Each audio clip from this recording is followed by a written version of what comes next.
ఆంధ్రాలో సినిమా టిక్కెట్ల మీదన త్వరలో నిర్ణయం తీసుకుంటారట.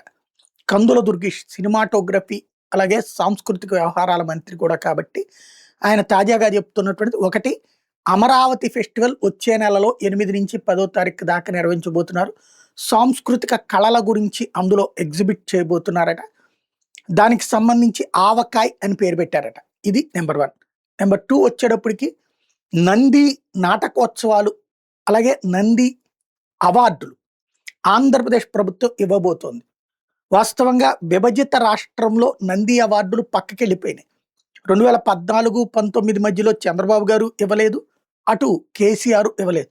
అప్పట్లో ఇవ్వడానికి చివరి ఏడాది నిర్ణయం తీసుకుంటే అవార్డుల అనౌన్స్మెంట్ అంతా కమ్మ సామాజిక వర్గానికి సంబంధించిన వారికి వచ్చిందన్నటువంటి ఆరోపణలు, బాలకృష్ణ దానికి హెడ్ కావడం, దాంతో వచ్చిన ఆరోపణలతో అది రద్దు చేసి పడేశారు. దాంతో అది కాస్త పక్కకి వెళ్ళిపోయింది.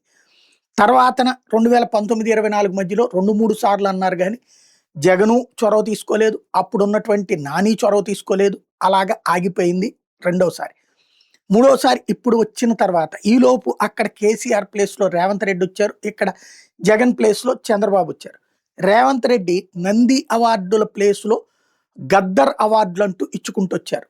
నంది అనేది ఆంధ్రప్రదేశ్లో లేపాక్షికి సంబంధించినటువంటిది కాబట్టి వాళ్ళదైనటువంటి శైలి అంటే శుభ్రంగా ఏ హంస పెట్టుకోవచ్చు, లేకపోతే కనుక ఏ భద్రాద్రో లేకపోతే యాదాద్రో అట్లాంటివి ఏమైనా పెట్టుకోవచ్చు. కానీ అలా కాకుండా నక్సలిజపు భావజాలానికి తాను మద్దతుదారుని చెప్పడం కోసం గద్దర్ పేరుతో సినీ అవార్డులు ఇచ్చుకురావడం జరిగింది.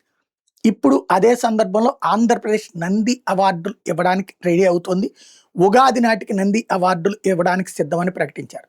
ఇదే కాకుండా సినిమా టికెట్లు చిన్నవాళ్ళు రేట్లు తగ్గించి మరి మామూలుగా ఇప్పుడు ₹150 టికెట్ 99-100 రూపాయలకి అని చెప్పి మరి అమ్ముతున్నటువంటి పరిస్థితి. అట్లాంటియే కాస్త మొన్న 2 సినిమాలకి కొంచెం డబ్బులు వచ్చినటువంటి సందర్భం.